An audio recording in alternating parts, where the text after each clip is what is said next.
নমস্কার বন্ধুরা, আমি রূপা। তোমাদের আজকে ভীষণ সুন্দর একটা রেসিপি শেয়ার করছি। আগেকার দিনে হারিয়ে যাওয়া পুরনো দিনের সেই ঘটকচুর রেসিপি আজকে আপনাদের সাথে আমি শেয়ার করব। আপনারা দেখুন, আশা করছি ভীষণ ভালো লাগবে।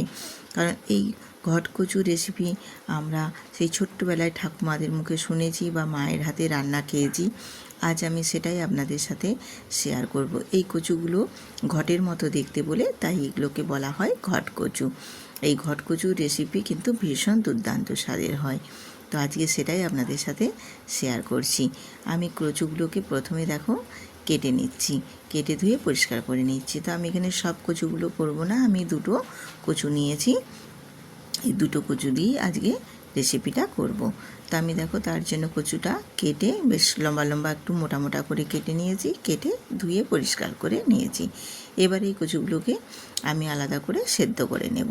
তো সেদ্ধ করে নেওয়ার জন্য আমি দেখো গ্যাসেতে বসিয়ে দিয়েছি একটা পাত্র, তার মধ্যে জল দিয়েছি আর দিয়েছি একটু অল্প সামান্য লবণটা দিয়ে সেদ্ধটা করলে তাহলে কচুটার মধ্যে লবণটাও বেশ ভালোভাবে প্রবেশ করবে আর কচুটাও একটু নুন ভাব হয়ে যাবে।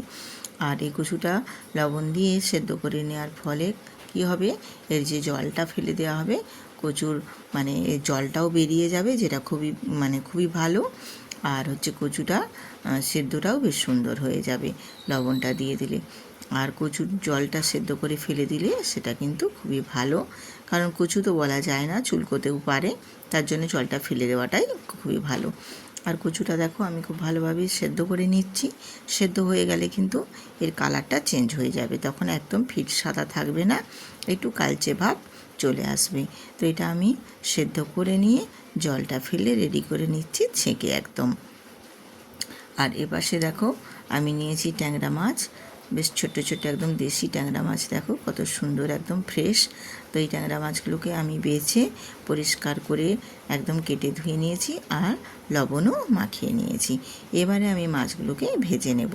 তো তার জন্য দেখো আমি গ্যাসটা অন করে কড়াই বসিয়ে দিয়েছি। আগেই প্রথমে কড়াইটা গরম হয়ে গেছে। এবারে আমি কড়াইয়ের মধ্যে মাছগুলো ভেজে নেওয়ার জন্য তেল দিয়ে দেব। আর তেলটা একটু বেশ ভালো মতো গরম করে নিয়ে ওর মধ্যে আমি দিয়ে দিলাম হলুদের গুঁড়ো। আমি আর মাছের গায়ে এক্সট্রা করে লাগাচ্ছি না, আমি দিয়ে দিলাম একদম তেলের মধ্যেই। তেলের মধ্যে দিয়ে কড়াইয়ের মধ্যে তেলটা খুব ভালোভাবে লাগিয়ে নিলাম, তাহলে মাছগুলো কী হবে, ভেজে নিতে সুবিধে হবে। তো এবারে দেখো তেলটা গরম হয়ে গেছে, আমি মাছগুলো ভেজে নিচ্ছি। তো এই ট্যাংরা মাছগুলো একটু সাবধানে ভেজে নিতে হবে, কারণ যেহেতু এর গায়ে বুঝতেই পারছো আঁশ নেই, তো সেই কারণে এই মাছ একটু ফেটে গায়ের মধ্যে তেল ছিটকে আসতে পারে। একটু সাবধানে মাছটা ভেজে নিতে হবে। আর এই রকম ছোট মাছ একটু সময় নিয়ে ধৈর্য ধরে ভাজতে হবে, না হলে মাছগুলো কিন্তু ভেঙে যাওয়ার সম্ভাবনা থাকে। তাই জন্য আমিও আস্তে করে খুবই সাবধানে মাছগুলো ভেজে নিচ্ছি। তো দেখো আমার একটা পাশ ভাজা হয়ে গেছে, আমি আরেকটা পাশও উল্টে দিয়ে মাছগুলো ভেজে নিচ্ছি। এই মাছ খুব নরম, একদম কি বলবো, আস্তে না ভেজে নিলে কি হয়, মাছগুলো ভেঙে যাওয়ার সম্ভাবনা থাকে। তো যাই হোক, দেখো আমার মোটামুটি মাছগুলো বেশ সুন্দর করে লাল করে ভাজা হয়ে গেছে। এবারে আমি মাছগুলো তুলে নিচ্ছি। বেশ সুন্দরভাবে মাছগুলো ভাজা হয়ে গেছে। এবারে আমি ওই মাছের তেলের মধ্যেই আমি ফোড়ন দিয়েছি গোটা জিরে, শুকনো লঙ্কা আর দুটো তেজপাতা, আর দিয়েছি পেঁয়াজের কুচো, টমেটো, জিরে গুঁড়ো আর শুকনো লঙ্কার গুঁড়ো আর হলুদের গুঁড়ো দিয়ে মশলাটা আমি কষিয়ে নিচ্ছি। তো যেই হোক কারণে বন্ধুরা স্কিপ হয়ে গেছে, আমিও বুঝতে পারলাম না কিভাবে এটা স্কিপ হয়ে গেল। তো যে হোক কারণে স্কিপ হয়ে গেছে, আমি তোমাদের এটা বলে দিলাম মুখে আমি কিভাবে মশলাটা কষিয়ে নিয়েছি। এখানে কোনো আমি মশলা কিছু অ্যাড করিনি, শুধু জাস্ট ধনে গুঁড়ো দিয়েছি, হলুদ গুঁড়ো, লঙ্কার গুঁড়ো আর পেঁয়াজ আর টমেটো। আর তেলের মধ্যে দিয়েছি গোটা জিরে, শুকনো লঙ্কা, তেজপাতা ফোড়ন। এই দিয়েই আমি মশলাটা কষিয়ে নিচ্ছি। আর অল্প একটু জল দিয়ে আমি মশলাটা একটু নেড়েচেড়ে কষিয়ে নিলাম। দিয়ে এবার ওর মধ্যে দিয়ে দেব আমি আগে থেকে একটু আলু একটা ভেজে রেডি করে রেখেছিলাম, সেই আলুটা দিয়ে দিলাম। আলুটা দিয়ে এই মশলার সাথে একটু নেড়েচেড়ে কষিয়ে নিচ্ছি। আর দিয়েছি বন্ধুরা এখানে স্বাদ মতো লবণ, যেটা হোক যে কোনো কারণে স্কিপ হয়ে গেছে। কিভাবে হলো আমি সেটা জানতেই পারছি না বন্ধুরা। যাই হোক, আমি তোমাদের কাছে ক্ষমা প্রার্থী। তো আমি তোমাদের মুখে বলে দিলাম, তোমরা বুঝে নিও। তো আলুগুলো একটু নাড়াচাড়া করে আমি কষিয়ে নিয়ে এবারে দিয়ে দিলাম কচুগুলো, যে কচুগুলো আমি সিদ্ধ করে জলটা ঝরিয়ে নিয়েছিলাম, সেই কচুগুলো দিয়ে বেশ ভালোভাবে মশলার সাথে আলু আর কচুটা সুন্দর করে কষিয়ে নিচ্ছি। দেখো, এটা কষানো হয়ে গেলে কিন্তু খেতে ভীষণ টেস্ট হয়। আর কষানোতেই এত সুন্দর একটা গন্ধ বেরিয়েছে, কি বলবো তোমাদের। তো এইভাবে কষিয়ে নেবে। কষিয়ে নিয়ে আমি এখানে অল্প পরিমাণে একটু জল দিয়ে দিলাম গ্রেভির জন্য। তো আলুটাও সেদ্ধ হবে, সেই পরিমাণেও একটু জল দিতে হবে, কারণ কচু তো সিদ্ধই হয়ে আছে, আর খুব বেশি জলের প্রয়োজন হবে না।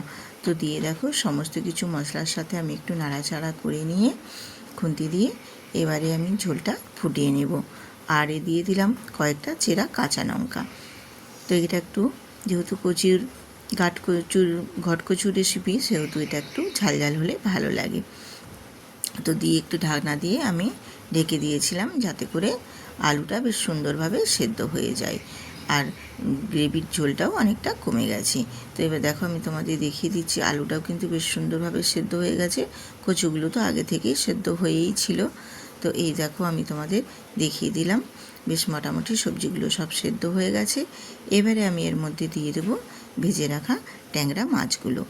তো দেখো, ট্যাংরা মাছগুলো আমি দিয়ে দিচ্ছি ওই ঝোলের মধ্যে দিয়ে একটু নাড়াচাড়া করে আমি 2 থেকে 3 মিনিট ফুটিয়ে নেব। তাহলে মাছগুলো ঝোলের মধ্যে ডুবে গিয়ে ফুটলে বেশ মাছগুলো নরম হবে, আর পুরো রেসিপিটার মধ্যে মাছের একটা সুন্দর ফ্লেভার আসবে, আর খেতেও কিন্তু সেরকম দুর্দান্ত টেস্টি হবে। আমি কিন্তু এই রেসিপিটাতে কোনো কিছু মশলা কিন্তু অ্যাড করিনি, আমি শুধু জাস্ট গুঁড়ো মশলাটা দিয়েই এই রান্নাটা করছি। আর এখানে দিয়ে দিলাম অল্প একটু সামান্য চিনি, যাতে করে স্বাদটা বেশ সুন্দর আসে। যেহেতু এটা ঘটকচু আছে, সেখানে একটু চিনি দিলে কিন্তু খেতে কিন্তু ভীষণই সুন্দর লাগবে। আর এখানে চিনিটা দিয়ে একটু ফুটিয়ে নেব, আর বিশেষ কিছু দেব না।